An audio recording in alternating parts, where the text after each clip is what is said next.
तो बच्चों बोर्ड पे देखो, हम लोग क्लास 9th का साइंस का चैप्टर नंबर 3 कर रहे थे, that is tissue in action. Simple आपसे कह सकते हैं क्या, टिश्यू हम लोग पढ़ रहे थे। अब टिश्यू में हम लोगों ने प्लांट टिश्यू स्टार्ट कर दिया था। क्या स्टार्ट कर दिया था? प्लांट टिश्यू स्टार्ट किया, उसको कंप्लीट किया, और आई थिंक उसके बाद हम लोगों ने स्टार्ट कर दिया था क्या, एनिमल टिश्यू। और एनिमल टिश्यू की भी हम लोग एक क्लास ले चुके हैं, जिसमें हमने एपिथेलियल टिश्यू और कनेक्टिंग टिश्यू क्या होते हैं उसके टाइप समझ लिए थे। तो आज हम बात कर रहे हैं बेटा एनिमल टिश्यू का तीसरा type, that is muscular tissue. That is muscular tissue. तो चलो समझते हैं, देखो मस्कुलर टिश्यू क्या है, क्या काम करता है, कितने टाइप का होता है। तो बात करें बेटा, body movement are produce by the muscles. आपकी बॉडी में बेटा जितनी भी मूवमेंट्स हो रही है, वो सबका सब जो मूवमेंट्स हैं या सबकी सब जो मूवमेंट है, उन सब के लिए रिस्पॉन्सिबल है मसल टिश्यू। मसल टिश्यू की वजह से ही बॉडी में मूवमेंट्स होती है। एक उदाहरण मैं तुम्हें देता हूं, जैसे अच्छा थोड़ा सा इसको बात करते हैं कि मसल टिश्यू मूवमेंट कैसे करा रहा है। एक्चुअल में मसल टिश्यू में एक खास तरह का प्रोटीन होता है। जब वो प्रोटीन वहां रिलीज होता है, तो उस प्रोटीन के रिलीज होने से मसल टिश्यू या तो कॉन्ट्रैक्ट सिकुड़ती है, या तो रिलैक्स या एक्सपैंड फैलती है, और इसकी वजह से बॉडी में क्या होता है, मूवमेंट होता है। एक उदाहरण दिखाते हैं। सब मेरा हाथ यहाँ है, अब मैं साथ में यहां से मूव किया कि नहीं किया। अब देखो इसमें दो मसल्स लग रही है, आपका ये जो बाइसेप का मसल है और ये ट्राइसेप का मसल। हो क्या रहा है कि जब मैं हाथ को चला रहा हूं, तुमने नोटिस किया कि ये बाइसेप का मसल जो है ये कॉन्ट्रैक्ट किया। क्या किया? कॉन्ट्रैक्ट। क्या किया? कॉन्ट्रैक्ट किया। सेम टाइम पे जो ट्राइसेप का मसल है वो रिलैक्स हो गया, है कि नहीं। और जब मुझे अपना हाथ पीछे ले जाना था या वापस ले जाना था, तो तुमने देखा कि जो बाइसेप का मसल है वो रिलैक्स हुआ, और ट्राइसेप का मसल खिंच जाता है, बोले तो कॉन्ट्रैक्ट होता है। अब खुद सोचो कि अगर ये मसल का कॉन्ट्रैक्शन और रिलैक्सेशन नहीं होता, तो ये बोन इधर तक आती। कल भी पढ़ा था कि बोन्स भी मूवमेंट में मदद करती है, बट मैं कल भी समझा रहा था कि बोन मदद करती है, बट मूवमेंट तो मसल्स की वजह से हो रहा है। मूवमेंट तो मसल्स, बोले तो मसल टिश्यू की वजह से हो रहा है। मसल टिश्यू जब कॉन्ट्रैक्ट और रिलैक्स करते हैं, तब जाके बॉडी में क्या होती है, मूवमेंट होती है। आप जब चलते हो तो आप देखते होंगे पैरों की जो मसल्स होती है क्या करती है, वो रिलैक्स होती है एक बार, और एक बार खिंचती है ना। एक तो रिलैक्स हो जाएगी और कभी कॉन्ट्रैक्ट होगी। और due to the contraction and relaxation of muscle tissue, body में क्या होता है बेटा, कई तरह के मूवमेंट्स होते हैं। अब गर्दन भी घुमा रहे थे, क्या हो रहा है, इधर मूव किया तो गर्दन का इधर का मसल खिंच गया और इधर का रिलैक्स हो गया, है ना। गर्दन इधर करना तो क्या, इधर से रिलैक्स हो गया, इधर खिंच गया। आप अपने आंखों को जो कम और बंद और खुल करते हो, तो तुम देखते हो यहाँ भी मसल्स क्या होता है, कॉन्ट्रैक्ट और रिलैक्स। तो मुझे लगता है आप समझ पा रहे होंगे कि मसल टिश्यू ही वो एनिमल टिश्यू है बेटा, जिसकी वजह से एनिमल में मूवमेंट होती है। ठीक है, चलो अब बात कर रहे हैं बेटा मसल टिश्यू के टाइप्स की। ठीक है, तो मसल टिश्यू टाइप नहीं बोलूंगा, दो तरह की मसल टिश्यू भी दो तरह की है। एक को कह रहे हैं वॉलेंट्री मूवमेंट्स, या कहें कि बॉडी में मसल टिश्यू की बात नहीं करेंगे, फिलहाल बात करते हैं बॉडी में मूवमेंट कितनी प्रकार की। मसल टिश्यूज की बात पढ़ लेंगे। बात हो रही है यहाँ पर किसकी, कि बॉडी में कैसे कैसे मूवमेंट होते। तो बॉडी में मूवमेंट दो तरह के हैं। एक है वॉलेंट्री मूवमेंट। वॉलेंट्री मूवमेंट से मतलब है बॉडी में होने वाले वो मूवमेंट बेटा जो आपकी इच्छा के अनुसार होते हैं, जो आपके इच्छा के अनुसार। जैसे मेरा हाथ का जो मूवमेंट है, अपने आप से नहीं होता। मेरा मन करेगा तो मैं इसको इधर लाऊंगा, मेरा मन करेगा तो मैं इसको इधर ले जाऊंगा। आपकी जो लेग में जो आप चलते समय मूवमेंट करते हैं, वो कैसा मूवमेंट है, क्या अपने आप से होता है? नहीं, आपकी इच्छा बोले तो आपकी विल, आपके मन मुताबिक होता है। और बॉडी में बेटा ऐसे मूवमेंट जो आपकी विश, आपकी इच्छा के अनुसार होते हैं, उन्हें कहते हैं क्या, वॉलेंट्री मूवमेंट। वॉलेंट्री मतलब जिसको आप कंट्रोल कर सकते हो, जिसको आप कंट्रोल कर सकते हैं, उसे कहा गया है बेटा क्या, वॉलेंट्री मसल। एग्जांपल मसल कह रहा हूं, वॉलेंट्री मूवमेंट। वैसे वॉलेंट्री मसल्स भी आएगा, बट फिलहाल हम मूवमेंट ही पढ़ रहे हैं कि बॉडी में होने वाले मूवमेंट को दो कैटेगरी में बांटा गया है, वॉलेंट्री मूवमेंट और इनवॉलेंट्री मूवमेंट। वॉलेंट्री मूवमेंट कौन है, जो आपकी इच्छा के अनुसार होते हैं। जैसे कि वॉकिंग, आप चल रहे हैं, कैसा मूवमेंट है, आपकी इच्छा के साथ तू अपने चल पड़ता है क्या? तेरा मन करेगा तो चलता है, नहीं मन करेगा तो नहीं चलेगा। ठीक है, रनिंग हो गया, राइटिंग हो गया, आप जब लिखते हैं तो आप अपने हिसाब से हाथ को मूव करते हैं, आपको जो लेटर बनाना है आप उसके अकॉर्डिंग उसको मूव करते हैं। ठीक है, लिफ्टिंग, आप कुछ उठा रहे हैं किसी ऑब्जेक्ट को, तो ये जितने भी मूवमेंट्स हैं, राइटिंग, वॉकिंग, रनिंग, लिफ्टिंग, ये सब कैसे मूवमेंट है? ऐसे मूवमेंट हैं जो आपकी इच्छा के अनुसार, आपके मन मुताबिक, आपके मन के अकॉर्डिंग होता है। इसे कहते हैं क्या? Voluntary movement. क्या कहते हैं इसको? Voluntary movement. अब बात करें बेटा इनवॉलेंट्री मूवमेंट, किसकी बात कर रहे हैं? Involuntary movement. अब इनवॉलेंट्री मूवमेंट क्या है बेटा? बॉडी बेटा कुछ ऐसे मूवमेंट भी होते हैं बेटा जो आपकी इच्छा के अनुसार नहीं होते। जैसे आपका हार्ट बीट, तुम्हारा हार्ट भी लगातार क्या कर रहा है? कंप्रेस होता है, कॉन्ट्रैक्ट होता है और रिलैक्स होता है कि नहीं? क्या आप कंट्रोल करते हैं? आप सोए रहते हैं तो भी काम करता है कि नहीं? आपका डायफ्राम, आप सांस लेते हैं, नीचे जाता है, ऊपर जाता है, आप कंट्रोल करते हैं क्या? इच्छा के अनुसार होता है। इच्छा के अनुसार होता है? गलत बोल दिया भाई, इच्छा के अनुसार नहीं होता है, वो आपके कंट्रोल में नहीं है। आप खाना खाते हैं तो खाना जो है सरकते सरकते आपके फूड पाइप से स्टमक तक जाता है, तो वहां आप मूव कराते हैं खाने को? नहीं, ऑसोफेगस की मसल अपने आप से कॉन्ट्रैक्ट एंड रिलैक्स करती है और खाने को आगे सरकाती है कि नहीं? तो आप क्या देख रहे हैं? आपकी बॉडी में ऐसे कई सारे मूवमेंट्स हैं जो आपके कंट्रोल या आपकी इच्छा के अनुसार नहीं होते हैं, और ऐसे मूवमेंट को कहते हैं बेटा क्या? Involuntary movement. मतलब है ऐसे मूवमेंट जो आपकी विल, आपकी इच्छा के अनुसार कंट्रोल नहीं होते हैं। ठीक है बेटा, एग्जाम्पल जैसे आपका हार्ट बीट, आपका जो दिल धड़कता है वो भी मूव करता है, कैसा है? ऑटोमेटिक है। कैसा है? ऑटोमेटिक होता है, आपकी इच्छा से नहीं होता है। डाइजेशन में जो फूड का मूवमेंट हो रहा है किसमें? Alimentary canal. बच्चा क्या? एलिमेंट्री कैनाल क्या है? एलिमेंट्री कैनाल वो पूरा रास्ता है जिससे होके खाना बॉडी में एंटर करता है और बॉडी से फिर बाहर भी निकल जाता है। वो पूरा पास होता है क्या? Alimentary canal. और उस एलिमेंट्री कैनाल में जो फूड का मूवमेंट होता है क्या आप कंट्रोल करते हैं? नहीं, वो इनवॉलेंट्री मूवमेंट है, अपने आप से एक बॉडी में ऑटोमेटिक सिस्टम है वो उसको करवाता है। ठीक है, वो तो बोली थी movement of food in intestine. आपकी जो इंटेस्टाइन आते हैं उसमें भी खाना धीरे धीरे आगे सरकता है। क्या होता है? आप सरकाते हैं, आपको पता भी नहीं आप कर रहे हैं, आपकी बॉडी में हो भी रहा है कि नहीं हो रहा है। ठीक है, तो समझ आ गया बॉडी में दो तरह के मूवमेंट होते हैं, वॉलेंट्री और इनवॉलेंट्री। वॉलेंट्री वो है जो आपके विल, आपकी इच्छा के अनुसार होते हैं, जिनको आप कंट्रोल कर सकते हैं। इनवॉलेंट्री मूवमेंट वो मूवमेंट है जो आपकी इच्छा के अनुसार नहीं होते हैं, आप उनको कंट्रोल नहीं कर सकते। और ये समझ आ गया body movement are produce by muscle. और बॉडी में जो मूवमेंट होते हैं उसका कारण क्या है? उसका कारण क्या है? क्या कारण है उसका? मसल। छुपके मत आ, इससे इधर आता भी नहीं, उससे उधर आता भी। ठीक है, चलिए बेटा अब बात कर रहे हैं बेटा मसल टिश्यू के टाइप की। इसके 3 टाइप्स आपको पढ़ने, इसके आपको 3 टाइप्स पढ़ने हैं। उन 3 टाइप से बेटा पहला टाइप है स्केलेटन मसल, और स्केलेटन मसल एक वॉलेंट्री मसल भी। और अभी समझाया वॉलेंट्री मसल क्या होगा। वॉलेंट्री मसल वो होगा जो बॉडी में वॉलेंट्री मूवमेंट करा रहा होगा। वॉलेंट्री मूवमेंट जैसे चलना, फिरना, हाथ का मूवमेंट, लिखना, इस दौरान जो मसल्स का मूवमेंट हो रहा है उसको कौन कर रहा है? ये कैसे मूवमेंट है? वॉलेंट्री मसल्स है। और इनवॉलेंट्री वॉलेंट्री मूवमेंट है, और इनवॉलेंट्री मूवमेंट को कौन कराएगा? एक वॉलेंट्री मसल ही कराएगा। एक ऐसा मसल जो आपके कंट्रोल में है, और उसका जो बायोलॉजी में नाम है वह है स्केलेटन मसल भी कहते हैं। स्केलेटन मसल कहने का कारण भी है क्योंकि जो ये वॉलेंट्री मसल्स हैं जो आपकी बॉडी में वॉलेंट्री मूवमेंट्स कराते हैं, इनको स्केलेटन मसल इसीलिए भी कहते हैं क्योंकि आपकी स्केलेटन आपकी बोन से चिपकी हुई होती है, आपकी बोन से चिपकी हुई होती है, इसीलिए उसको स्केलेटन का मतलब क्या होता है? जो आपका हड्डियों का ढांचा है शरीर का, उसको कहते हैं स्केलेटन।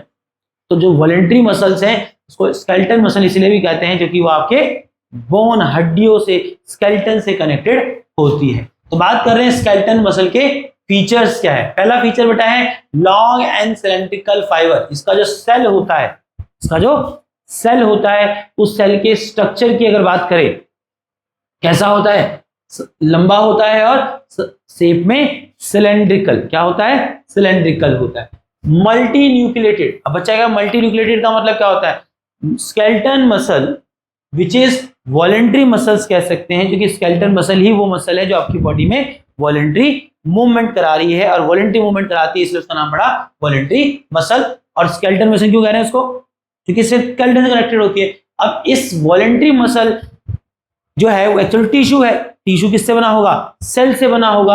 अब क्या लिखा है? Multi nucleated. मल्टी न्यूक्लिएटेड का मतलब है इसके जो सेल होते हैं वहां एक से ज्यादा न्यूक्लियस होते हैं, वहां एक से ज्यादा न्यूक्लियस होते हैं, उसको कहा गया है क्या? Multi nucleated. Multi nucleated. जब हम कहते हैं कि स्केलेटल मसल मल्टी न्यूक्लिएटेड होती है, मतलब इसमें मौजूद सेल दिख रहा है, एक सेल, उस सेल में दिख रहा है कि छोटे छोटे ये दिखा रखे हैं, दिख रहा है, ये दिख रहे हैं, these are the nucleus, these are the nucleus, और यहां एक से ज्यादा न्यूक्लियस होते हैं, इसलिए कहा गया मल्टी न्यूक्लिएटेड। स्ट्रेटेड, अच्छा एक चीज याद रखना है, स्केलेटल मसल को स्ट्रेटेड मसल भी कहते हैं। क्या कहते हैं? स्ट्रेटेड मसल्स भी कहते हैं। एक्चुअल उसका जो टेक्निकल नाम वो स्ट्रेटेड मसल ही है, ठीक है, एक्चुअल बायोलॉजी में उसका नाम स्ट्रेटेड मसल ही है। वो उसको हम स्केलेटल मसल भी कहते हैं। क्यों? क्योंकि स्केलेटन से कनेक्टेड होता है। और वॉलेंट्री मसल भी कहते हैं। क्यों? क्योंकि वो वॉलेंट्री मूवमेंट कहलाता है कायदे से। अब नई वाली बुक में उसको स्केलेटल मसल करके पढ़ा रहा है, बट पुरानी बुक में चलोगे तो जिसका मेन नाम वो लेता है वो स्ट्रेटिडिफाइड या स्ट्रेटेड मसल्स ही कहता है, ठीक है। अब स्ट्रेटेड भी इसका नाम क्यों पड़ा, ये भी बात कर सकते हैं। इसको स्ट्रेटेड मसल इसीलिए कहते हैं बेटा, इसको अगर आप देखेंगे ना तो इसमें आपको लाइट डार्क के क्या दिखे होंगे? अल्टरनेट पैटर्न दिख रहे होंगे, इस वजह से भी इसका नाम क्या पड़ा है? स्ट्रेटेड मसल पड़ा, ठीक है। तो भाई के बहुत सारे नाम हैं। स्केलेटल मसल, वो भी समझा है कि स्केलेटल मसल भी क्यों कह रहे हैं इसको, क्योंकि स्केलेटन से कनेक्टेड होती है। इसको वॉलेंट्री मसल्स भी कह रहे हैं, क्यों? क्योंकि बॉडी में वॉलेंट्री मूवमेंट करा रहा है। और भाई का एक नाम स्ट्रेटेड मसल भी है। स्ट्रेटेड मसल इसलिए कहा गया क्योंकि जब इसके स्ट्रक्चर को आप देखेंगे तो आप पाएंगे क्या बेटा? वहां अल्टरनेट एक के बाद एक लाइट डार्क पैटर्न्स देखने को मिलेंगे, ठीक है। चलिए, ये मैंने आपको पहले ही बोल दिया, अटैच टू दी बोन, तभी मैंने कहा उसका नाम पड़ा है स्केलेटन मसल, ठीक है दोस्तों। फंक्शन क्या है बेटा? प्रोड्यूस बॉडी मूवमेंट, बट उसमें भी थोड़ा सा लिख दो कि बॉडी मूवमेंट तो कराता है, बट कौन से वाले? Voluntary body movement. बॉडी में होने वाले जो वॉलेंट्री मूवमेंट्स हैं उनको कराता है क्या? Skeleton muscle. मेंटेन पोस्चर, आपका जो पोस्चर है कि आप सीधे रहते हैं, तो आपका जो बॉडी का पोस्चर है कि नहीं, आप बैठते समय सीधे रहते हैं, खड़े हैं तो लटक जाते हैं क्या? तो आपका बॉडी का जो पोस्चर है उसको मेंटेन, उसको बरकरार रखने का काम भी किसका है? स्केलेटन मसल का है, ठीक है। हेल्प इन लोकोमोशन, बच्चा कल पूछ रहा था, लोकोमोशन का मतलब मैंने कल बता दिया था। कहता है कि हेल्प करता है लोकोमोशन, मतलब एक जगह से दूसरे जगह मूवमेंट अगर आपको करना है तो उसको कहते हैं लोकोमोशन, और लोकोमोशन में मदद करता है। पैरों से चलते कि नहीं चलते, ये तो एक मूवमेंट है, बट इसमें लोकोमोशन हो रहा है नहीं, अब वहीं की वहीं है। बट आप पैरों की मसल से क्या करते हैं? एक जगह से दूसरी जगह भी पहुंच जाते हैं, दैट इज लोकोमोशन में भी मदद करता है। एग्जाम्पल मैंने आपको दिया, कहा मुझे, तो मैं भी तुम्हें एग्जाम्पल दे ही रहा था। अब ये जो आपके मेरे हाथ का बाइसेप और ट्राइसेप का जो मसल बताया, कैसा मसल लग रहा है आपको? वॉलेंट्री मसल लग रहा है, नहीं दिख रहा है? मेरे कंट्रोल में नहीं है क्या? मैं खड़े खड़े क्या मेरा हाथ अपने चल जाता है क्या? मेरा मन करता है तो ही चलता है ना बेटा, है कि नहीं? तो ये जो बाइसेप, ट्राइसेप और बेटा आपकी जो लेग की मसल हैं, ये कुछ एग्जाम्पल हैं किसके? स्केलेटन, वॉलेंट्री बोल लीजिए या स्ट्रेटेड बोल लीजिए, इस मसल के तीन नाम है भाई के, इसके क्या है? एग्जाम्पल। और आपको देखो याद करने की जरूरत भी नहीं, आप भी जान रहे हैं ये सारी मसल क्या है। ये वो मसल है जो आपकी बॉडी में आपके कंट्रोल में है, और उनको ही तो कहा गया वॉलेंट्री, स्केलेटन या स्ट्रेटेड मसल। फिर आता है बेटा दूसरा टाइप, किसका? ऑब्वियस सी बात है, मसल टिश्यू का। तो दूसरा जो मसल है बेटा, या मसल टिश्यू है, दैट इज स्मूथ मसल। क्या? Smooth muscle. और देखो साथ में एक चीज और लिखा है, इनवॉलेंट्री। तो आप समझ गए होंगे, मसल है तो बॉडी में मूवमेंट तो करा ही रहा होगा। मसल का काम ही क्या है? बॉडी में मूवमेंट कराना। बट देखो स्मूथ मसल के ब्रैकेट में क्या लिखा हुआ आगे? इनवॉलेंट्री। और आपको भी इनवॉलेंट्री मूवमेंट पढ़ाया कि बॉडी में ऐसे भी कुछ मूवमेंट होते हैं जो आपके कंट्रोल में नहीं होते हैं। तो आप समझ गए होंगे इसका काम क्या है। स्मूथ मसल वो मसल है या वो मसल टिश्यू है जो बॉडी में क्या करा रहा है? इनवॉलेंट्री मूवमेंट करा रहा है, उन मूवमेंट को करा रहा है जो हमारे कंट्रोल में नहीं है, जो हमारे कंट्रोल में नहीं। ठीक है, स्पिंडल शेप सेल, इसका फीचर देखो, इसके सेल दिख रहे हैं कैसे हैं, दिख रहे हैं, किनारे से क्या है, स्पिंडल है, पहने हैं। ठीक है, तो उसका सेल कैसा होता है बेटा, स्पिंडल शेप सेल होता है। इस तरह के शेप को कहते हैं क्या, स्पिंडल। तो इसका जो सेल होता है बेटा वो स्पिंडल शेप सेल होता है, सिंगल न्यूक्लियस। ये एक बड़ा अंतर है, आप जब डिफरेंशिएट करोगे तो एक डिफरेंशिएट आ गया, स्मूथ और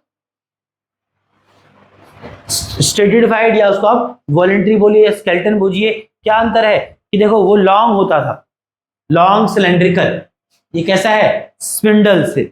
और दूसरा अंतर क्या है कि वो मल्टी न्यूक्लिएट होता था, जो पीछे पड़ा, ये सिंगल न्यूक्लिएटेड है। बोले तो सिर्फ इसके पास एक सेल में सिर्फ एक ही न्यूक्लियस होता है। नो स्टेट्स, नो स्टेट्स का मतलब क्या है, स्टेशन, नो स्टेशन का मतलब है इसमें लाइट डार्क के पैटर्न नहीं होते थे, है ना। जो हमने स्केलेटन वॉलेंट्री मसल पढ़ा वहां क्या थे, स्टेटेड थे। स्टेटेड मतलब लाइट डार्क के पैटर्न थे, इसीलिए उसको स्टेटेड मसल भी कहा जाता था। यहाँ कोई ऐसा स्टेशन नहीं होता है। काम क्या बेटा, slow and continuous movement. Body में ऐसे मूवमेंट जो बहुत स्लो है बट लगातार होते हैं, ऐसे मूवमेंट को कराता है। हेल्प इन डाइजेशन, आपके डाइजेशन में जो मूवमेंट हो रहा है, वहां देखो मूवमेंट कैसा है, खाना एकदम मुंह से डाला और तुरंत नहीं बाहर निकलता है, धीरे धीरे 8-9 घंटा भोजन जो है वो पेट में नहीं बोलूंगा, मतलब पूरा जो एलिमेंट्री कैनाल है उससे गुजरता है। तो बॉडी में ऐसे मूवमेंट जो स्लो मगर लगातार है। अब तुमने खाना खाया ना, तो खाना पेट में गया, वो धीरे धीरे चल ही जा रहा है आगे।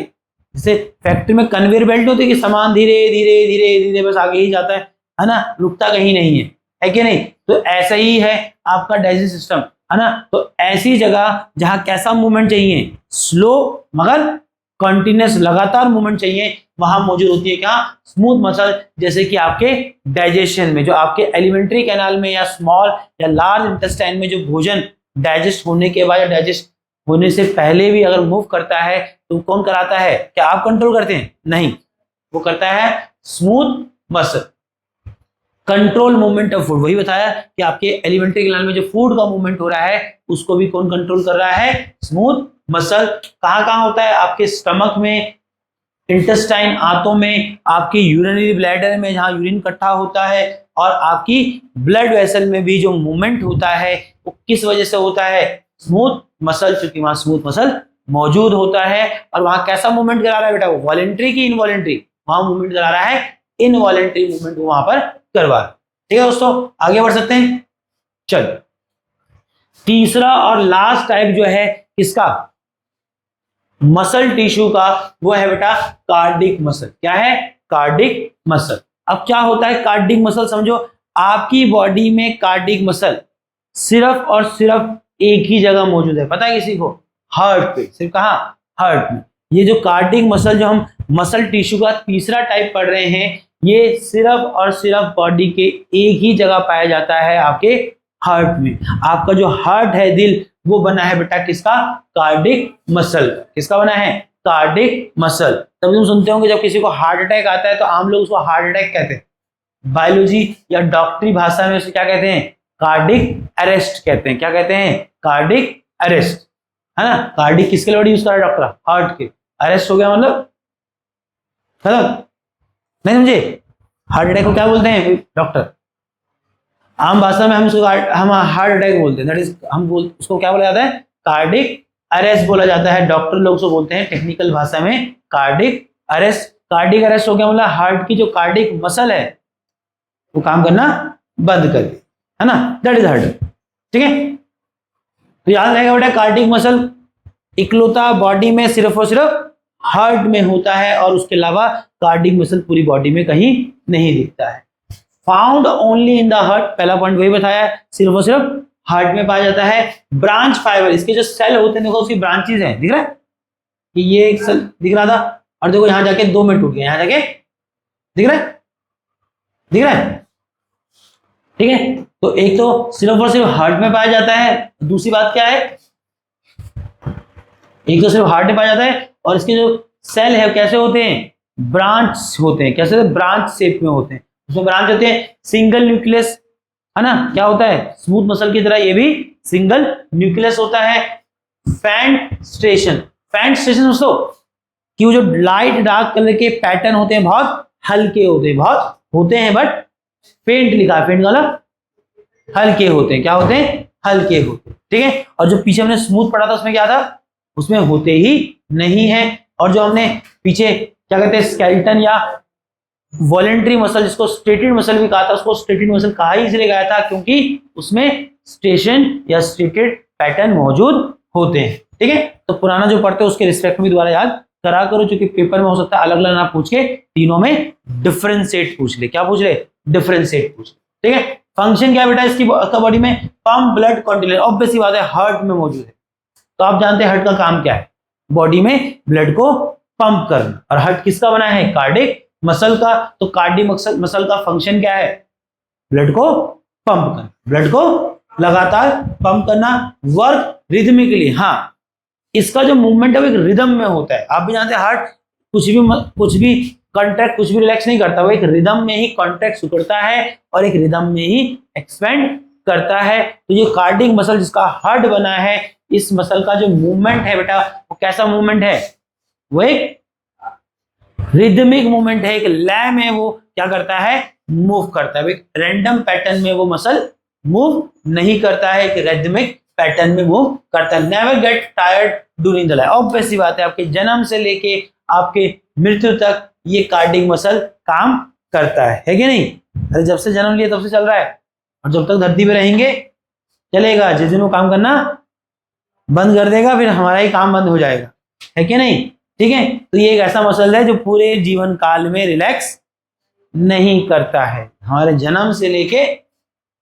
और मैं इस बारे में श्योर नहीं, बट मुझे लगता है हम जो माँ के कोख में होते हैं, दैट इज, है ना, वॉर्म में होते हैं, तो आई थिंक हार्ट काम कर रहा होता है, हार्ट चालू हो जाता है। हार्ट जब हार्ट डेवलप हो जाता है तो हार्ट वहीं चालू हो जाता है, ठीक है। तो जन्म से पहले से ही वो काम कर रहा हो, ठीक है दोस्तों।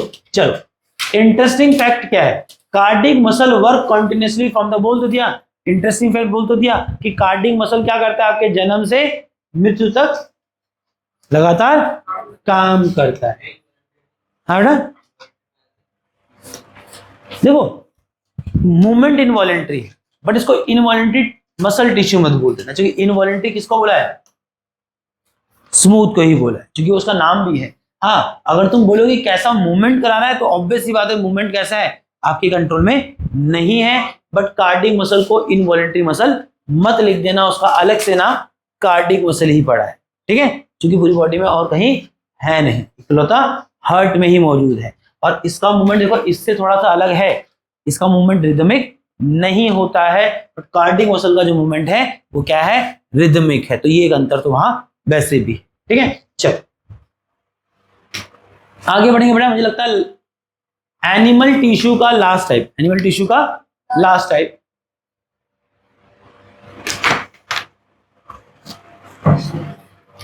देखो एनिमल टिश्यू का लास्ट टाइप क्या कहता है?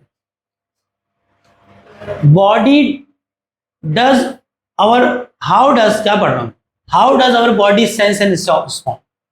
तो नाउ टिश्यू पढ़ने से पहले हम बात करते हैं कि हमारी बॉडी अलग अलग तरह के स्टिमुलिस, मैंने आई थिंक लास्ट क्लास में समझाया था स्टिमुलिस क्या होते हैं। आपके एक्सटर्नल इन्वायरमेंट में होने वाले वो बदलाव जिनके प्रति या जिनके रिस्पॉन्स में आपकी बॉडी क्या करती है? रिएक्ट या रिस्पॉन्ड करती है, उनको कहते हैं क्या? स्टिमुली। मैं तुम्हारे आंखों में जोर से लाइट मारूंगा तो क्या करोगे? आंख बंद कर लो।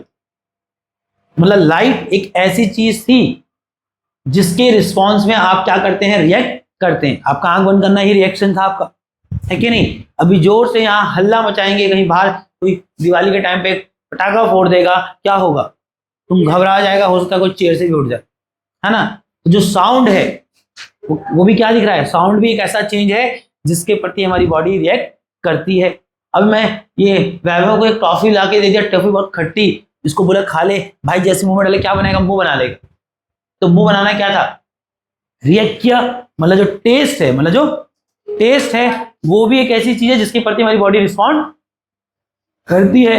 अब यहाँ कोई बाहर कचरा वचरा जला दे, क्या होगा? तब भी तुम्हारा मुंह बन जाएगा, तुम भागोगे यहाँ से, है ना? या कोई अच्छी स्मेल कर लोगे तो मुंह अच्छा भी बन जाता है।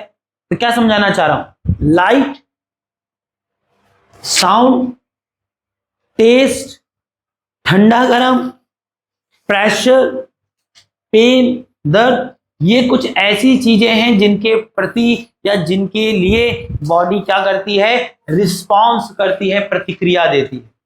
और ऐसी चीजें जिनके बदलने से, जिनमें आने वाले बदलाव की वजह से बॉडी रिस्पॉन्ड करती है, उसे कहते हैं क्या? स्टिमुली। तो अगर आप बोलना चाहो तो बोल देता हूं आपके लिए कि स्टिमुली क्या है? Those change in the physical environment for which body respond या body react is called stimuli. तो आपके एक्सटर्नल एनवायरनमेंट में होने वाले वे बदलाव जिसके रिस्पॉन्स में बॉडी रिएक्ट करती है, रिस्पॉन्ड करती है, उनको कहते हैं क्या? स्टिमुली। बट रिएक्ट तब करेगी ना जब बॉडी इन स्टिमुलीज को सेंस करेगी। तुम्हारा नाक बंद होगा, कहीं अगर बदबू भी आ रही होगी, तुमको नहीं फर्क पड़ेगा, है कि नहीं? क्यों? तो कहेगा अच्छा है नाक बंद है ना? तो मतलब कुछ ऐसे ऑर्गन है ना जो बॉडी में इन स्टिमुलीज को सेंस करता है। जब सेंस ही नहीं होंगे, तुम उसका फीलिंग ही नहीं आएगा, तो रिस्पॉन्ड कहां से करेगा, है कि नहीं? बट मैं यहाँ फिलहाल समझाना चाहता कि स्टिमुली समझ आया कि नहीं? स्टिमुलीज क्या है?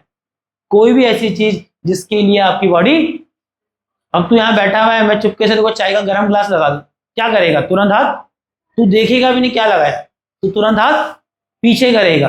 तो आपकी स्किन क्या है? ये भी एक सेंसरी ऑर्गन है। आप स्किन से क्या करते हैं? ठंडा गरम, किसी का टच, जिसको हिंदी में स्पर्श कह सकते हैं, है ना? कोई प्रेशर लगाएगा, दबाव, पेन, सब कहां सेंस करते हो? अपने स्किन पे सेंस करते हो, है कि नहीं? तो वही टॉपिक चल रहा है। नर्व टिश्यू क्या है उसमें बात करेंगे, बट थोड़ा सा एक अलग डिस्कशन कर रहे हैं, फिर धीरे धीरे आएंगे नर्व टिश्यू में, क्योंकि जो डिस्कस कर रहे हैं वो नर्व टिश्यू से ही संबंधित है। तो पहले बात करते हैं how does our body sense and respond, कि हमारी बॉडी कैसे चीजों को सेंस करती है। कौन चीजें? उन चीजों को स्टिमुली कहते हैं, है ना? तो हमारी बॉडी जो डिफरेंट स्टिमुलीज हैं उनको कैसे सेंस करती है और फिर उसके लिए कैसे रिस्पॉन्ड करती है, वो हमें पढ़ना है। Nerve tissue control and coordinate all body activity. आपकी बॉडी में जितनी भी एक्टिविटीज हो रही हैं, चलना फिरना, मैंने तुम्हारी आंख में लाइट मारा, तुमने तुरंत आंख बंद कर दिया, आपका वो रिस्पॉन्स। तो आपकी बॉडी में जितनी भी एक्टिविटीज हो रही हैं उन सबको कंट्रोल, दैट इज नियंत्रण, और कोऑर्डिनेट, उसमें तालमेल बनाने का काम किसका है? नर्व टिश्यू का है। एकदम ब्रेन करता है, बट ब्रेन से जो सिग्नल आ रहा है इन सब चीजों के लिए, वो एक्चुअल में नर्व टिश्यू ही कैरी करता है कि नहीं? मैं जब बोल रहा हूं तो क्या मैं आपको नहीं देख रहा हूं? मैं देख भी रहा हूं। तुम कुछ बोलेगा, मैं वो सुनूंगा भी, ये भाई परफ्यूम लगा के, मुझे वो स्मेल भी होगा, मैं हाथ भी हिला रहा हूं। तो कुछ सोचो ना, मैं एक समय पे कितने सारे मूवमेंट्स कर रहा हूं। तो ऐसा तो नहीं हो रहा है कि मैं जब हाथ चला रहा हूं तो बोल नहीं पा रहा हूं, हैंग हो जा रहा हूं, है कि नहीं? तो देखो मेरा मूवमेंट कौन कंट्रोल कर रहा है? ब्रेन। मैं बोल रहा हूं, मेरा टंग का मसल कितना ऊपर कितना नीचे जाएगा, कौन कंट्रोल कर रहा है? ब्रेन। मैं आपको देख रहा हूं तो जो मुझे वो सेंसेशन देखने की आ रही है वो मेरा ब्रेन ही दिखा रहा है। तो एक समय में कितने सारी एक्टिविटीज चल रही है, इन सबको कौन कंट्रोल कर रहा है? ब्रेन ही करता है। बट ब्रेन से जो सिग्नल आ रहा है वो नर्व टिश्यू से। और सिर्फ ब्रेन कंट्रोल नहीं कर रहा है, क्योंकि एक साथ कई सारे काम कर रहा है। जैसे आज के कंप्यूटर्स कि आपने बगल में फाइल कॉपी भी लगा रखी है, यहाँ एडिटिंग भी लगा रखा है, गाना भी बज रहा है कि नहीं? और पता लगा तो कोई एक्सेल पे सीट भी बना रहा है कि नहीं? तो कंप्यूटर भी क्या करता है? मल्टी टास्किंग करता है। तो सारे कामों को कंट्रोल करता है, काम कंट्रोल करने के साथ साथ उनमें तालमेल भी बना के रखता है ना? ये किसका काम है? तो नर्व टिश्यू, वैसे तो ब्रेन करता है, मैं कह सकता, ये कह सकते हैं कि नर्व टिश्यू, ब्रेन जो बॉडी में कंट्रोल एंड कोऑर्डिनेशन करता है, कंट्रोल मतलब नियंत्रण और कोऑर्डिनेशन तालमेल का जो काम करता है, उसमें मदद करता है क्या? Nerve tissue. क्योंकि ब्रेन से जो भी सिग्नल आ रहे हैं उसको डिफरेंट बॉडी पार्ट्स में तक कौन लेके जाता है? नर्व टिश्यू लेके जाता है। मैंने तो चाय का गिलास लगाया गर्म, तो तुझे वो फील कैसे? ब्रेन ने कराया, बट कैसे फील कराया? स्किन एक सेंसरी ऑर्गन था, उसने हीट को सेंस किया। नर्व टिश्यू उस सिग्नल को कहां तक लेके गया? ब्रेन तक लेके गया। ब्रेन ने उसको एनालिसिस किया। ब्रेन ने जब एनालिसिस किया तो उसने एक डिसीजन लिया कि भाई क्या कर, हाथ को पीछे कर, तो ब्रेन से क्या हुआ, नर्व टिश्यू से ही एक सिग्नल किसको आया, इस वाली मसल को आया, ये मसल कंट्रैक्ट करी और हाथ आपका पीछे चला। तो इस तरह से बॉडी में कंट्रोल एंड कोऑर्डिनेशन होता है। बट उस प्रोसेस में हमने देखा कि डिसीजन तो ब्रेन ही ले रहा है, या तो ब्रेन लेता है या तो स्पाइनल कॉर्ड लेता है, जो आपके पीछे स्पाइनल कॉर्ड, ये भी कुछ डिसीजन लेते हैं। और ये चाय वाले एग्जांपल ऐसा बताऊं, आपके ब्रेन ने डिसीजन नहीं लिया है, ये डिसीजन स्पाइनल कॉर्ड ने लिया है। आपकी बॉडी में जितने भी सडन डिसीजन हो रहे हैं वो ब्रेन नहीं ले रहा है, वो स्पाइनल कॉर्ड लेता है। तो आपकी बॉडी में ब्रेन और स्पाइनल कॉर्ड ये दोनों क्या है, ऐसे हिस्से हैं जो डिसीजन लेते हैं, है ना। बट सवाल ये है कि डिसीजन तब लेंगे ना जब उसको कुछ चीज पता लगेगी कि क्या हुआ। तो बॉडी के डिफरेंट सेंसरी ऑर्गन से इंफॉर्मेशन ब्रेन या स्पाइनल कॉर्ड तक कौन लेके जा रहा है, नर्व टिश्यू लेके जा रहा है। अब ब्रेन या स्पाइनल कॉर्ड जब एक डिसीजन ले रहे हैं तो उस डिसीजन को बॉडी के किसी बॉडी पार्ट या मसल तक कौन पहुंचा रहा है, नर्व टिश्यू ही पहुंचा रहा है। तो आप समझ पा रहे होंगे नर्व टिश्यू का काम क्या है कि नहीं। तो इसका काम है it help us to think, आपका ब्रेन आपको सोचने में मदद करता है, याद रखने में मदद करता है, लर्न करने में, फील, आप जो फील करते हैं, है ना, और रिस्पॉन्ड, और आप बहुत तेजी से जो रिस्पॉन्ड करते हैं, इन सब में आपका ब्रेन स्पाइनल को मदद करता है। पर इस पूरी प्रोसेस में नर्व टिश्यू एक इंपॉर्टेंट रोल प्ले करता है। और इंपॉर्टेंट रोल क्या है, सिग्नल्स को बॉडी से ब्रेन में ले जाना और ब्रेन से बॉडी के डिफरेंट पार्ट तक ले, ठीक है। Example, pulling hand away from the hot object, मैंने आपको उदाहरण दे दिया कि किसी गर्म चीज से जब आप हाथ दूर ले जाते हैं, तो मैंने समझाया वो कैसे हो रहा है, ठीक है। रिमेंबरिंग अ सॉन्ग, आप एक गाना सुनते हो और आप उसको याद रखते हो तो क्या होता है, तो देखो कान, यहाँ पर कान आ गया, यहाँ पर अच्छा, यहाँ स्टिमुली क्या है, साउंड, यहाँ स्टिमुली क्या है, साउंड, जिसके लिए आप रिएक्ट करें। आपने गाना सुना और आपका मूड अच्छा हो गया, आपको मूड अच्छा होना, आप खुश हो गए, हंस रहे हैं, या तुम खुद गाने लगा, ये आपका रिस्पॉन्ड है। बट देखो यहाँ गाना, साउंड जो था, गाना साउंड, साउंड ही स्टिमुली है जिसके लिए आपने रिएक्ट किया। बट उस साउंड को कौन सेंस करता है, एक सेंसरी ऑर्गन है ईयर, तो ईयर उस साउंड को सेंस करता है, वहां नर्व्स है, उस नर्व को कहते हैं ऑप्टिकल नर्व्स। क्या कहते हैं, ओ ऑप्टिकल नहीं, दैट इज ऑडिटरी नर्व। क्या कहते हैं इसको, ऑडिटरी नर्व। अब ऑडिटरी नर्व्स क्या करती हैं, उस सिग्नल को ब्रेन तक लेके जाते हैं, ब्रेन फिर उसको डिकोड करता है, फिर आपको समझता है कि क्या सुना, है ना। तो वो सेंसेशन क्रिएट करता है कि आपने क्या सुना, और फिर उसके रिस्पॉन्स, अगर गाना आपको अच्छा लगा तो आप मुस्कुराते भी हैं। अब गाना बड़ा इमोशनल होता है, लोग रोने भी लग जाते हैं। तो ये रोना क्या है, that is also response, that is also response, है कि नहीं बेटा। राइडिंग अ बाइसाइकिल, आप बाइसाइकिल चलाते हैं तो बाइसाइकिल बनाते चलाते समय एक मेंटेन करना होता है क्या, बैलेंस। तो उसमें भी कौन मदद करता है, आपका ब्रेन। बट आपकी जिन मसल्स को वो कंट्रोल करता है कि इधर कर, वो सिग्नल आता तो नर्व टिश्यू से ही, ठीक है। चल, किसको, नर्व टिश्यू को हिंदी में मुझे लगता है यार, मुझे देखना पड़ेगा, लगता है कॉपी से देखना पड़ेगा क्या कहते हैं, मुझे लगता है कुछ, क्या कहते हैं, तांत्रिक, तंत्रिका कहते हैं मुझे लगता है। जो नर्व टिश्यू है मतलब तांत्रिका कहते हैं उसको मेरे हिसाब से, तांत्रिक सिस्टम, तांत्रिक तो वाला हो गया, तंत्रिका सिस्टम होता है वो, ठीक है। अब जैसे आया न्यूरॉन, न्यूरॉन एक्चुअल में कुछ नहीं है, नर्व टिश्यू जो है तो वो भी तो सेल से बना होगा। अब नर्व टिश्यू जिन सेल से मिलके बना है उनको कहते हैं क्या, न्यूरॉन। क्या कहते हैं, न्यूरॉन। क्या कहते हैं, न्यूरॉन, या इसको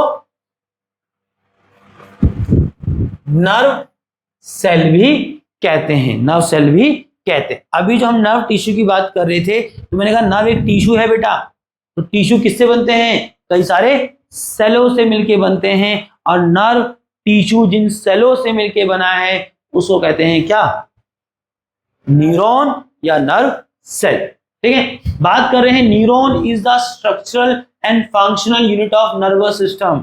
आपकी बॉडी में जो नर्वस सिस्टम है वो पूरा नर्व्स का जाल जो बॉडी में सिग्नल को एक जगह से दूसरे जगह तक लेके जाता है। तो हमारी जो बॉडी में नर्वस सिस्टम है उस नर्वस सिस्टम का जो स्ट्रक्चरल और फंक्शनल यूनिट है वो कौन है, न्यूरॉन ही है। ये न्यूरॉन ही है वो सेल जो आपके पूरे नर्वस सिस्टम को बनाता है, ठीक है। इसके तीन मेन पार्ट है, देखो ये है आपका नर्व सेल, और आई थिंक सेल वाले चैप्टर में पढ़ा था कि एनिमल में सबसे बड़ा सेल क्या था, नर्व सेल था। क्या था, सबसे बड़ा सेल नर्व सेल था, ठीक है। अब ये ऐसा दिखता है नर्व सेल। अब इसके तो क्या क्या पार्ट है, इसमें होता है एक सेल बॉडी, ये दिख रहा है ये वाला हिस्सा, दैट इज सेल बॉडी, ठीक है। जो आपका नर्व सेल है इसको न्यूरॉन भी कहते हैं। इसके पार्ट की बात करते हैं, पहला पार्ट इसका क्या है, देखो बेटा सेल बॉडी, ये क्या है सेल बॉडी, है ना। अब सेल बॉडी में क्या है बेटा उसके, ये रहा सेल बॉडी। सेल बॉडी में इसमें न्यूक्लियस मिलेगा आपको, है ना, और ये सेल बॉडी में जो न्यूक्लियस है यही उसकी एक्टिविटी, उसके काम को कंट्रोल करता है, ठीक है। फिर आता है डेंड्राइट। आपको ये सेल बॉडी में क्या दिख रहे होंगे, छोटे छोटे ऐसे ब्रांचेस, धागे जैसे दिख रहे होंगे, इसे कहते हैं क्या बेटा, डेंड्राइट्स। क्या कहते हैं इसको, डेंड्राइट। और ये डेंड्राइट ही क्या करता है, सिग्नल को रिसीव करता है। जैसे मैंने आपको यहाँ टच किया, आपको महसूस होगा टच कर देगा, तो एक्चुअल में क्या है, नर्व टिश्यू। क्या है, नर्व टिश्यू। और नर्व टिश्यू किससे बने हैं, न्यूरॉन से। अब न्यूरॉन के जो डेंड्राइट्स है वो किससे कनेक्टेड है, स्किन से कनेक्टेड है। तो जैसे ही आप यहाँ टच करते हैं तो वो टच का सेंसेशन कौन रिसीव करता है, डेंड्राइट रिसीव करता है। कौन रिसीव करता है, डेंड्राइट। और तब जाके वो सेल बॉडी के पास जाता है, ठीक है। तो डेंड्राइट क्या करता है, receive impulse. Impulse is like signal, very weak signal को कहते हैं क्या, इंपल्स, ठीक है। एक्सॉन, ये रहा एक्सॉन, दिख रहा है आपको बीच में, इसका दूसरा पार्ट क्या है, एक्सॉन। क्या, एक्सॉन। और ये डेंड्राइट सेंसरी ऑर्गन से सिग्नल को रिसीव करता है, फिर वो सेल बॉडी में जाता है। और जब वो सेल बॉडी में जाता है तो सेल बॉडी के कहां जाता है, एक्सॉन पे जाता है। किस पे जाता है, एक्सॉन पे जाता है। और एक्सॉन से कहां जाएगा, एक्सॉन के टर्मिनल्स पे जाएगा। किस पे जाएगा, एक्सॉन के टर्मिनल पे जाएगा। और ध्यान रखना, जहां और यहां एक्चुअल में ना दूसरा न्यूरॉन होगा, यहां क्या होगा, दूसरा न्यूरॉन होगा। और ये उसके डेंड्राइट में चला जाएगा, और उसके डेंड्राइट से उसके सेल बॉडी में, उसके सेल बॉडी से एक्सॉन में, एक्सॉन से उसके एक्सॉन के टर्मिनल में। फिर आगे क्या होगा, एक और न्यूरॉन होगा, उसका न्यूरॉन इस वाले के एक्सॉन के टर्मिनल से उसका डेंड्राइट कनेक्टेड होगा। इस तरह से एक न्यूरॉन से दूसरे न्यूरॉन होते होते सिग्नल कहां जाता है, ब्रेन पे जाता है, ठीक है। वही एक्सॉन टर्मिनल क्या कर रहा है कि जो सिग्नल इसके पास आया उसको अगले न्यूरॉन के डेंड्राइट पे पास कराने का काम करता है, ठीक है। चलो, कितना क्लियर है।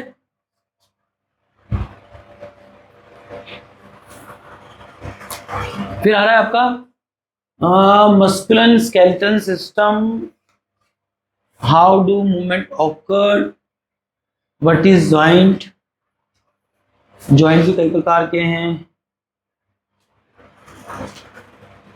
चलो पूरा कर देते हैं इसको ना।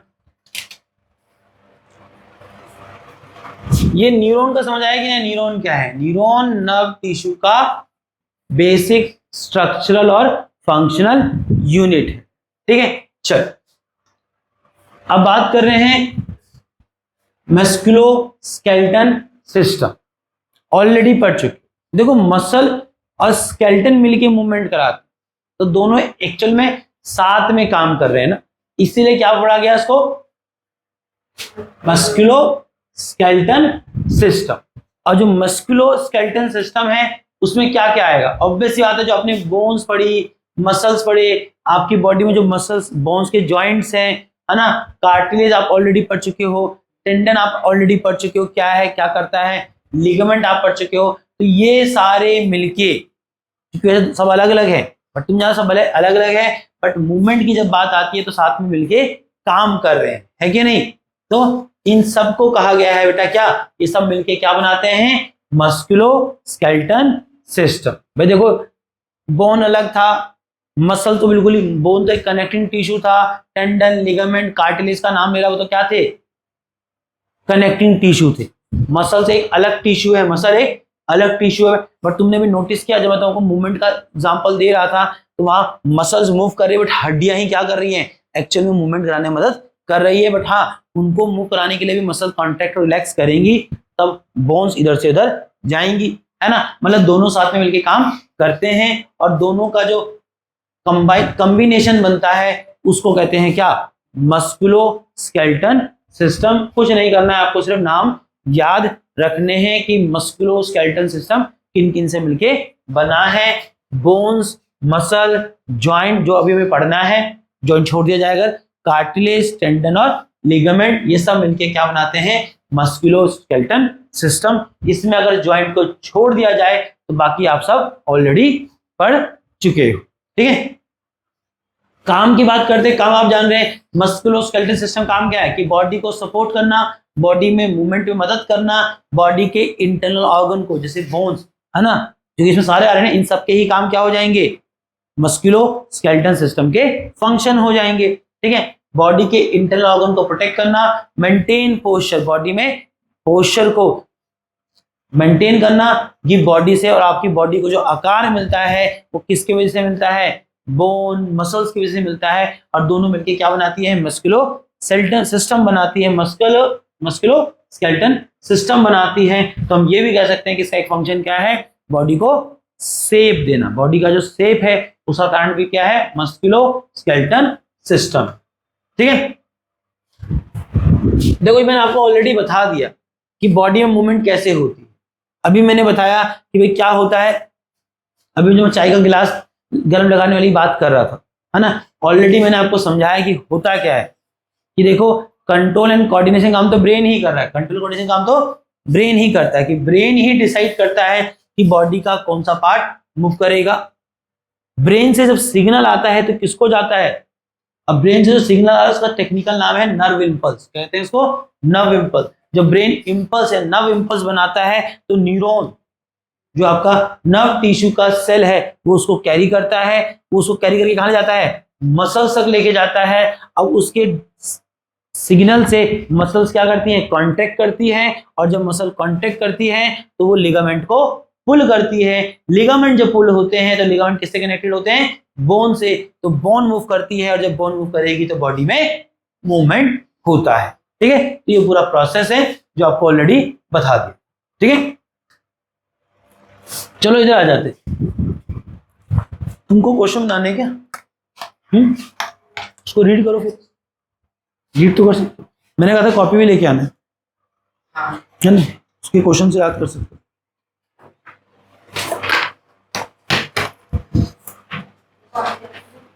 ना।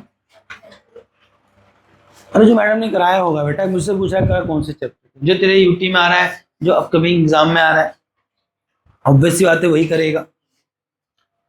अच्छा इधर देखो जरा, बोर्ड पे देखो, कह रहा है what is joint, what is joint. ठीक है, खत्म ही करते हैं इस चैप्टर को, नहीं कहता what is joint. Joint is a place where two or more bones meet. तो ज्वाइंट क्या है, ये लास्ट साल तक की बुक में नहीं था, ये इस साल जो बुक्स आया है, ये लास्ट साल अगर पुरानी बुक से पढ़ रहे होते तो जहां भी नर्व टिश्यू पढ़ा ना वहां ये चैप्टर खत्म हो जाता। बट इस नए चैप्टर में इन्होंने थोड़ा सा 2 टॉपिक और डाले हैं, एक ज्वाइंट और एक आई थिंक वो स्केलेटल सिस्टम भी पढ़ा रहा है आगे आगे। तो पहले बात करते हैं किसकी, ज्वाइंट्स की। तो कहता है व्हाट इज ज्वाइंट, ज्वाइंट्स क्या है, तो कहता है एक ऐसी जगह जहां 2 या 2 से अधिक बोन्स, जहां 2 या 2 से अधिक बोन्स आपस में मिलती है, जुड़ती है, उस पॉइंट को कहते हैं क्या, ज्वाइंट, है ना। जैसे इसको क्या बोलोगे, ज्वाइंट ही है ना, ये क्या है, ये जो है ना ज्वाइंट ही है, जहां ये अलग हड्डी है, यहाँ पर एक अलग हड्डी है। ठीक है, चल इंपॉर्टेंस क्या है ज्वाइंट का, ऑब्वियसली बात है ज्वाइंट ही आपके मूवमेंट में मदद करती है, ज्वाइंट के वजह से ही फ्लेक्सिबिलिटी आती है। अगर ये पूरा एक ही होता तो ये मुड़ता मेरे भाई, तो ज्वाइंट के वजह से ही मूवमेंट होता है। ज्वाइंट ही आपकी बॉडी में फ्लेक्सिबिलिटी देता है, सपोर्ट बॉडी वेट, ज्वाइंट ही आपके बॉडी के वेट को सपोर्ट करते हैं, प्रिवेंट एक्सेसिव मूवमेंट, और ज्वाइंट मूवमेंट तो कराते हैं बट एक्सेसिव जो एक्सेस मूवमेंट होता है उसको प्रिवेंट। जैसे इसको देखो भाई, हाथ का मूवमेंट सिर्फ यहां से यहां है, इससे आगे जाता है क्या, तो ज्वाइंट अगर मूवमेंट कराता है तो ज्वाइंट एक्सेसिव मूवमेंट को रोकता भी है कि नहीं। Different joint allow different type of movement, obviously बात है अलग अलग तरह के ज्वाइंट्स बॉडी में अलग अलग तरह के मूवमेंट्स कराते हैं। ठीक है, अलग अलग तरह के ज्वाइंट्स बॉडी में अलग अलग तरह के मूवमेंट्स कराते हैं। ठीक है, चलो अब ज्वाइंट्स के टाइप पढ़ लेते हैं, फटाफट पढ़ेंगे, बहुत ज्यादा कॉम्प्लिकेटेड नहीं है।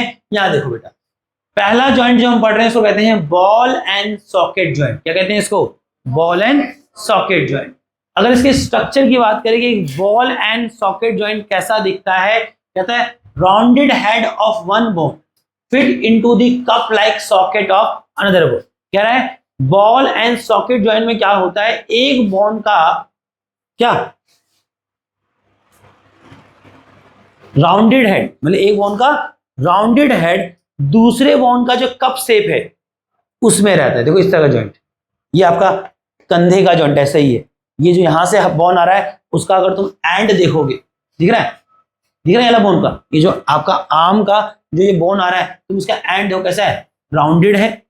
और ये आपके कंधे की जो हड्डी है वो कैसा है, एक सी शेप का कप जैसा, एक सी शेप का कप जैसा है। तो बॉल एंड सॉकेट जॉइंट किसे कहा गया है, एक ऐसा जॉइंट जहां एक बोन का राउंड एंड दूसरे बोन के अंदर, बोले तो कप साइड जो सॉकेट है उसके अंदर होता है, उसके अंदर होता है या उससे जुड़ा होता है। तो बॉडी में इस तरह के जो जॉइंट है बेटा उसे कहा जाता है क्या, सॉकेट जॉइंट। ठीक है, उदाहरण के लिए आपको समझ आ ही गया होगा कि आपका शोल्डर का जो जॉइंट है कैसा है, ये एक बॉल एंड सॉकेट जॉइंट है। जो यहां से हड्डी आ रही है ना हाथ की, ये कैसा है, इसका जो एंड है राउंड है। और जिस ये क्या बोलते हैं, क्या बोलेंगे इसको, जो कंधा है, जो है कंधे की जो हड्डी है वो ऐसी है सॉकेट जैसे, उसके अंदर फंसा हुआ है कि नहीं। ठीक है, तो एग्जांपल वाले बात करते हैं। आपका जो शोल्डर का जॉइंट है और आपके जो हिप्स के जॉइंट होते हैं ये भी ऐसे, ये भी ऐसा ही है। ठीक है, किस में मदद करता है, फॉरवर्ड मूवमेंट में। देखो आगे चला जाता है, नहीं देखो फॉरवर्ड मूवमेंट में, बैकवर्ड मूवमेंट भी होता है इससे। तो फॉरवर्ड कैसे कह रहा है, अब इस सेंस में कह रहा है कि मतलब आगे और पीछे, मतलब पीछे नहीं जाता बट ये आगे और पीछे इस तरह से जाता है। साइड में देखो इधर चला जाएगा और इधर चला जाएगा, सर्कुलर, दिख रहा है, हाँ ऐसे मूवमेंट कर सकता है। तो इस तरह के मूवमेंट कराता है कौन, बॉल एंड सॉकेट मूवमेंट। याद रहेगा कहां मौजूद है, वो ऑलरेडी बता दिया। आपका जो शोल्डर का जॉइंट है और आपका जो हिप का जॉइंट है, ये कैसा जॉइंट है, ये बॉल एंड सॉकेट। याद रहेगा कि बॉल एंड सॉकेट जॉइंट क्या है, याद रख लेना। क्या कैसे कैसे मूवमेंट कराता है वो याद कीजिएगा, और कहां मौजूद होता है वो याद कीजिएगा, बहुत सस्ते टॉपिक है। चलिए बात करते हैं हिंज जॉइंट की। किसकी बात कर रहे हैं, हिंज जॉइंट। ये जो आपका दरवाजा है इसको भी हिंज ही कहते हैं, इसको भी हिंज कहते हैं, याद रखना। और तुम देख रहे हो कैसा मूवमेंट करता है, ऐसे ही मूवमेंट करता है उसको, है ना ऊपर जाता ना नीचे जाता, सिर्फ आगे और पीछे जाता है। इसको कहते हैं क्या, हिंज। कोई पूछेगी ये दरवाजे का जॉइंट कैसा है, ये हिंज जॉइंट है। इसी से याद रख लेना, देख लेना आपकी बॉडी में ऐसा मूवमेंट कहां हो रहा है। देखो तो बात हो रही है बेटा किसकी, हिंज जॉइंट की। किसकी बात हो रही है, हिंज जॉइंट की। तो इसके कैरेक्टरिस्टिक क्या, move in one direction only. Obvious सी बात है, हिंज जॉइंट क्या करता है, सिर्फ एक ही डायरेक्शन में मूव करता है। कैसे मूवमेंट कराता है, बेंडिंग और स्ट्रेटनिंग, है ना। बेंडिंग देखना ऐसा और है कि नहीं, सीधा हो जाएगा और मुड़ जाएगा। दरवाजे ऐसा नहीं है, दरवाजे खुलता है ऐसे, ठीक है ना, ये दरवाजे का जॉइंट होता है ना। तो उसको ही कहते हैं क्या, हिंज जॉइंट। कहां मौजूद है, आपकी एल्बो में मौजूद है और आपकी नी, आपका जो घुटने का जॉइंट है वो भी कैसा है, कहां जाता है, सीधा रहता है या तो बेंड हो जाता है ना। अगल बगल दाएं बाएं कहीं नहीं जाएगा, या तो स्ट्रेट करेगा और नहीं तो बेंड करेगा। ठीक है दोस्तों, याद रहेगा नहीं रहेगा, होता इजी है सब चीजें। तीसरा है बेटा पाइवट जॉइंट, या इसको फिक्स जॉइंट भी कहते हैं। पाइवट जॉइंट और फिक्स जॉइंट अलो रोटेशनल मूवमेंट। आपकी बॉडी में जो रोटेशनल मूवमेंट होता है उसको कहा गया है क्या, पाइवट जॉइंट या फिक्स जॉइंट। एग्जांपल क्या है, neck between skull and first vertebrate. आपकी जो रीढ़ की हड्डी है, जो पहला वर्टिब्रेटा वाले कमर की जो रीढ़ की हड्डी है उसका जो पहला वर्टिब्रेटा है, और आपका जो स्कल है इसके बीच में मूवमेंट कैसा होता है, सिर्फ दिख रहा है, दिख रहा है यहाँ पर, ये किसका है, आपका स्कल। और आपकी जो रीढ़ की हड्डी की पहली रीढ़ की हड्डी भी कई सारी छोटी छोटी हड्डियों से बनी होती है, उसको जो सबसे ऊपर का हड्डी है उसे कहते हैं फर्स्ट वर्टिब्रेटा, है ना। तो जो आपका फर्स्ट वर्टिब्रेटा है और आपका जो स्कल है इसके बीच का जो जॉइंट है वो कैसा जॉइंट है, वो एक पाइवट जॉइंट है, या कह सकते हैं फिक्स जॉइंट है। और ये पाइवट जॉइंट और फिक्स जॉइंट कैसा मूवमेंट कराता है, रोटेशन, है कि नहीं। क्या कर सकते, पूरा नहीं घूमता, कोई लट्टू थोड़ी ना है वो, है ना, बट इसको रोटेशनल कह सकते, है ना। ठीक है, यहाँ रहेगा, आगे पीछे देखो, हाँ ऐसा देखो, ऐसे भी हो रहा है, ऐसे जाएगा, ऐसे चला जाएगा, है ना। तो कौन सा ज्वाइंट है यहाँ पर, पाइवोटेड ज्वाइंट और फिक्स ज्वाइंट है। ठीक है दोस्तों, फिर आएगा क्या कहते हैं, ये वही, तो अलग अलग है ना, तो पाइवोटेड ज्वाइंट ये हो गया, इसको मैंने यहाँ बीच में करना था ना, पाइवोटेड ज्वाइंट हो गया और फिक्स ज्वाइंट हो गया। उसमें से जो पहला बड़ा क्या बड़ा, पाइवोट ज्वाइंट। पाइवोट ज्वाइंट कौन सा हो गया, ये आपका जो स्कल और फर्स्ट वर्टिब्रेटा के बीच का ज्वाइंट है, जो क्या करा रहा है, रोटेशनल मूवमेंट करा रहा है। क्या करा रहा है, रोटेशनल मूवमेंट। ये कैसा कहां मौजूद है, आपके स्कल और फर्स्ट वर्टिब्रेटा के बीच में मौजूद है। फिर आता है आपका फिक्स ज्वाइंट, फिर आता है आपका फिक्स ज्वाइंट। एक्चुअल में यहाँ दो टॉपिक एक साथ कवर कर रहे हैं, पाइवोटेड ज्वाइंट पहला और फिर फिक्स ज्वाइंट। ठीक है, थोड़ा सा अंतर है। फिक्स ज्वाइंट क्या है, बोन्स ऑफ द स्कल, नाम से समझ आ रहा है, आपकी जो सर की हड्डी होती है ना, वो एक हड्डी नहीं है बेटा, वो कई सारी हड्डियां हैं, कई सारी मतलब बहुत सारी, बट एक तो नहीं है ना। ये समय पहले सच में था, जो अब जन्म लेते हैं सब अलग अलग होती है। अब देखिए बच्चे के सर को कहते हैं छूना नहीं चाहिए, ये डेवलप भी नहीं होती। ये एक ऐसा चीज है जो हमारे जन्म के बाद डेवलप होता है, ये भी इंटरेस्टिंग फैक्ट है।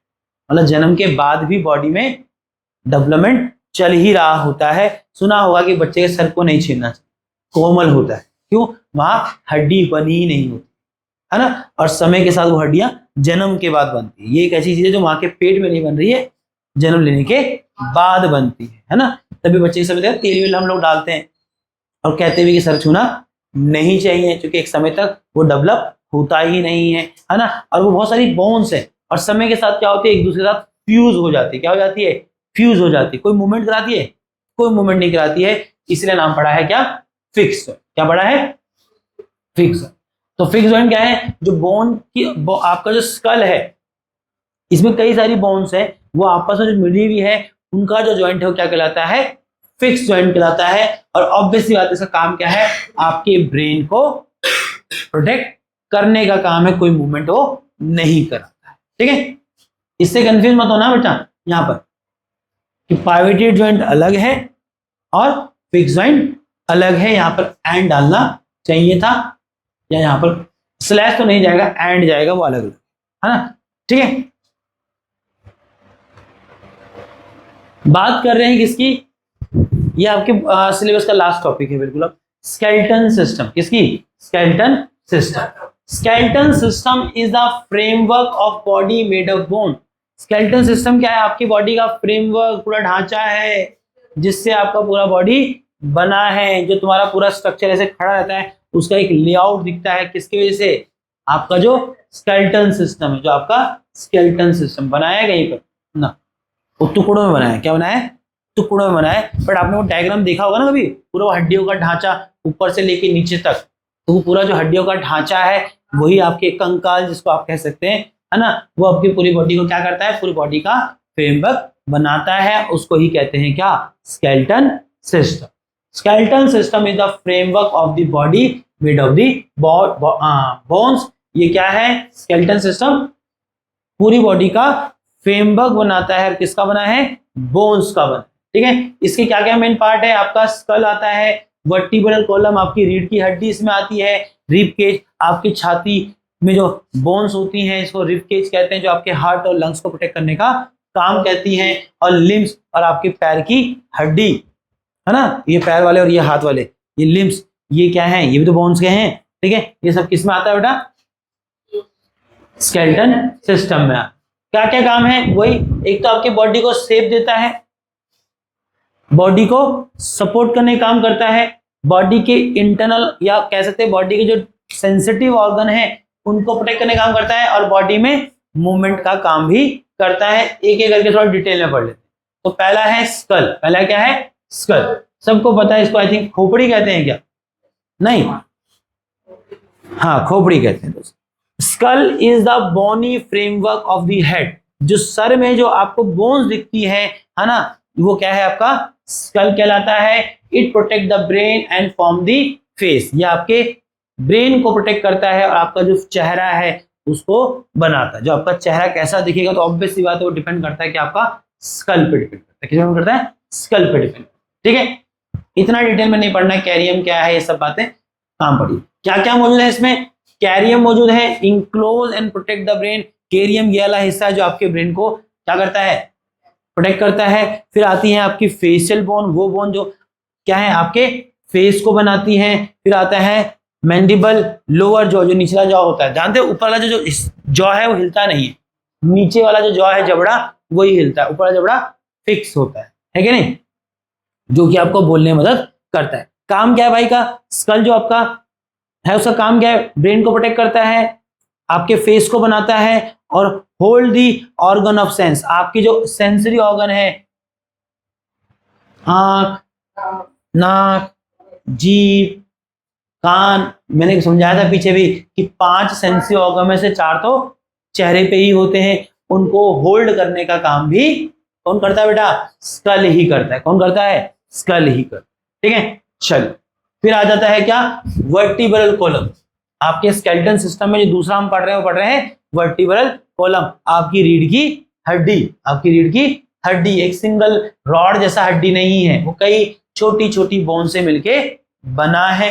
ठीक है, हाँ बेटा कुछ बोल रहे थे क्या, आल्सो कॉल्ड दी बैकबोन और स्पाइन। ऑब्वियस सी बात है वर्टिब्रल को आम बोलचाल में बैकबोन या स्पाइन भी कहते हैं। Made up of small bone called the vertebrae, और कई छोटी छोटी हड्डियों से मिलकर बना होता है, जिसको कहते हैं क्या, वर्टिब्रे। क्या कहते हैं, वर्टिब्रे कहते हैं। काम क्या है, आपके बॉडी के वेट को सपोर्ट करता है, प्रोटेक्ट द स्पाइनल कॉर्ड। आपका जो स्पाइनल कॉर्ड होता है बहुत सेंसिटिव होता है, और अभी मैंने बोला कि आपकी बॉडी में ब्रेन और स्पाइनल कॉर्ड ही कंट्रोल एंड कोऑर्डिनेशन काम करता है। तो तुम समझ सकते हो जितना इंपॉर्टेंट ब्रेन है उतना ही इंपॉर्टेंट स्पाइनल कॉर्ड भी है। ठीक है, तो आपकी स्पाइनल कॉर्ड को प्रोटेक्ट करने का काम भी कौन करता है, ये वर्टिब्रल कॉलम ही करता है, जिसको हम भाषा में बैकबोन बोल सकते हैं या बोलते ही हैं। अलो बेंडिंग एंड ट्विस्टिंग, ऑब्वियस सी बात है, देखो अगर सीधा रोड होता तो फिर तो बैठ भी नहीं पाता। अब गर्दन ऐसे, कमर ऐसे मोड़ पाते हैं, इधर मोड़ लेते हैं, इधर मोड़ लेते हैं, किस कैसे मोड़ पाते हैं, इसी वर्टिब्रल कॉलम कैसे मोड़ पाते हैं। और सबसे इंपॉर्टेंट वो एक सिंगल बोन नहीं है, कई सारी बोन्स का कनेक्शन है, इस वजह से वो थोड़ा सा फ्लेक्सिबल भी होता है और आप कई तरह की मूवमेंट वहां कर सकते हैं।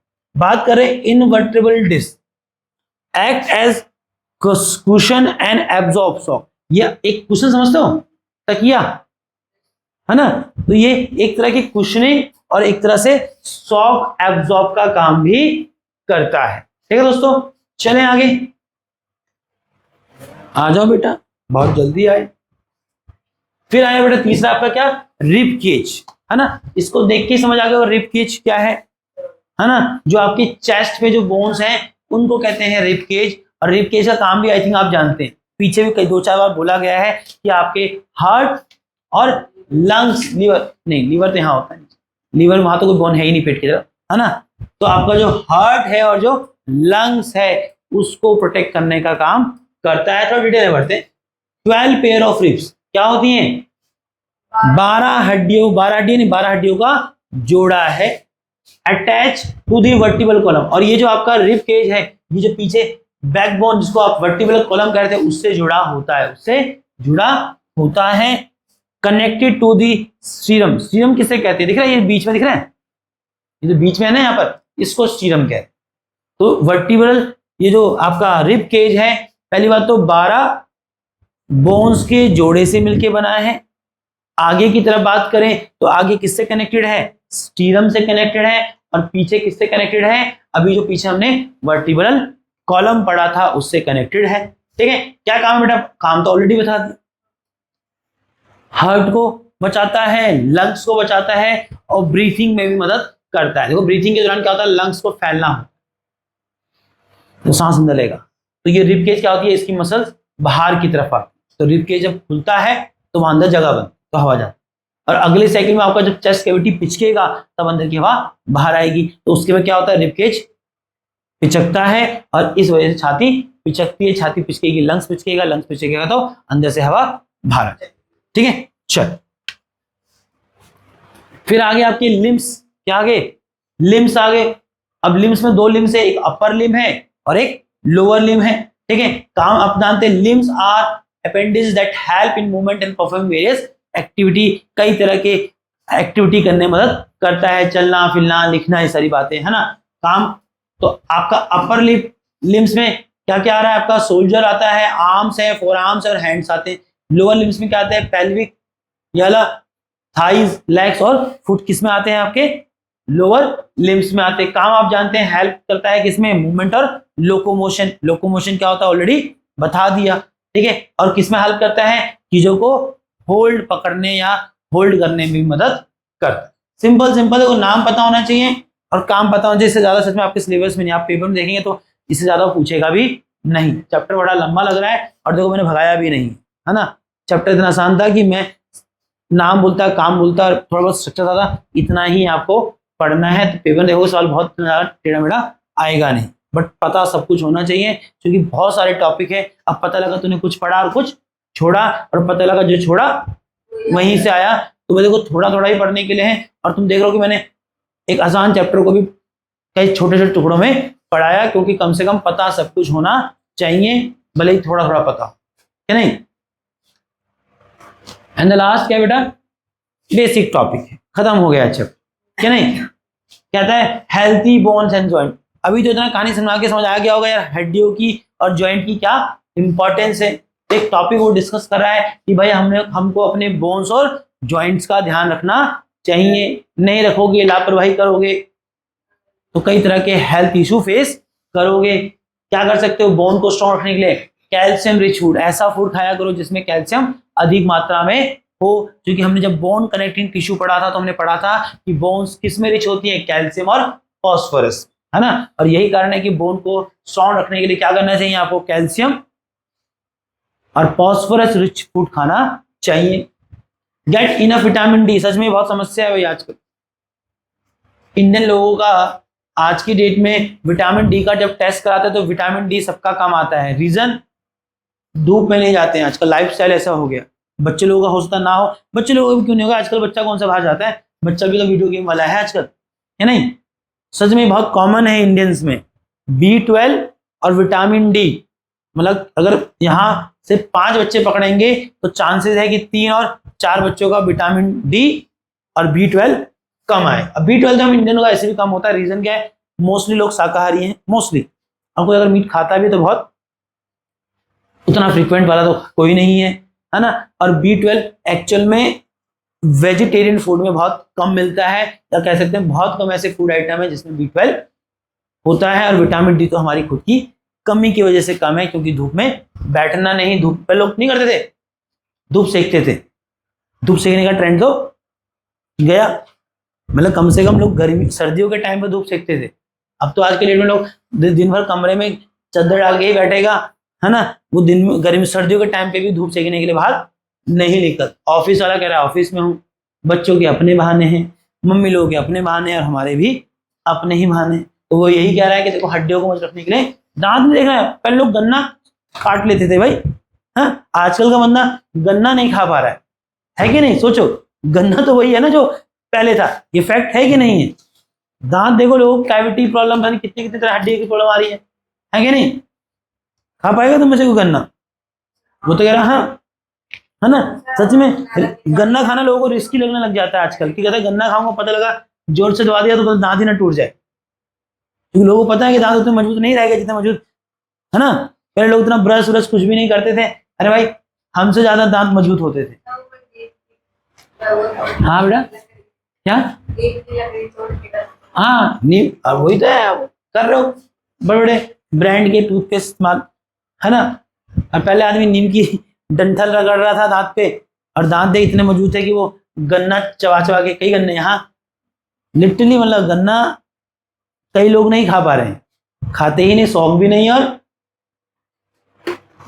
एक बार ट्रायल करना है ऐसा ना, गन्ना जो लोग यूपी साइड वाले, गन्ना लाना और अपने पड़ोसियों को टुकड़े करके देख देना और कहना कि मेरे सामने खा। तुम फैक्ट देखोगे, बहुत सारे लोग जब दांत उसको रखेंगे ना तो पहला बाइट लेने में ही उसको समझ आ जाएगा कि नहीं है उसके दांत में दम, समझ लो। वो सिर्फ पका हुआ मोमोज ही खा सकता है। गन्ना खाने के लिए दांत सच में बहुत मजबूत चाहिए, है ना। पता लगा गन्ना खाया और 2-3 दांत ही निकल जाएंगे। एक्सरसाइज कीजिए रेगुलरली, तो ऑब्वियस सी बात है बोन्स को मजबूत रखने के लिए लगातार एक्सरसाइज के, मेंटेन करेक्ट पोस्चर। सच में कुछ बच्चे देखो कैसे बैठा हुआ है, जो चल रहा है टॉपिक, अगला पॉइंट आने वाला है, पढ़ा भी नहीं भाई ने। करेक्ट पोस्चर, ऐसे लटक के बैठेगा, ऐसे बैठेगा, है कि नहीं, सीधे खड़ा होना चाहिए।